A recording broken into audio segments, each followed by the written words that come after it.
Association ఎన్నికల్లో Naresh panel విజయం సాధించింది. సోమవారం తెల్లవారుజామున వెలువడ్డ ఫలితాల్లో శివాజీ రాజా ప్యానెల్పై నరేష్ ప్యానెల్ క్లీన్ స్వీప్ చేసింది.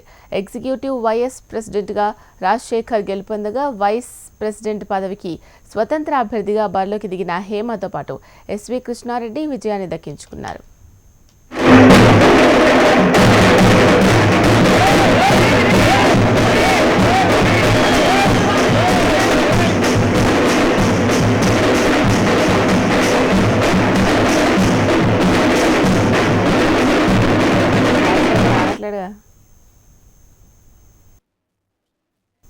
నరేష్ వికే ప్యానెల్ను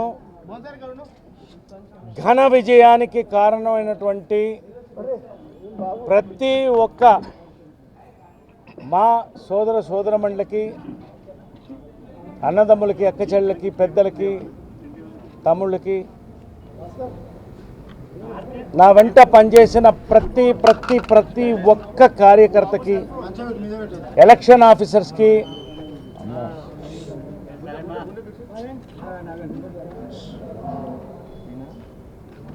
నేను అడిగిన వెంటనే నా చెల్లెలు జీవిత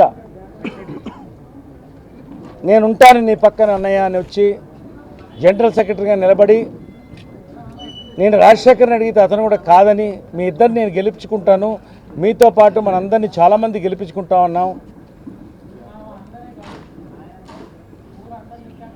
పేరున ఒక్కొక్కరికి, నాకు పనిచేసిన వాళ్ళకి, నా ఫ్యాన్స్కి, మా ఫ్యాన్స్కి ధన్యవాదాలు.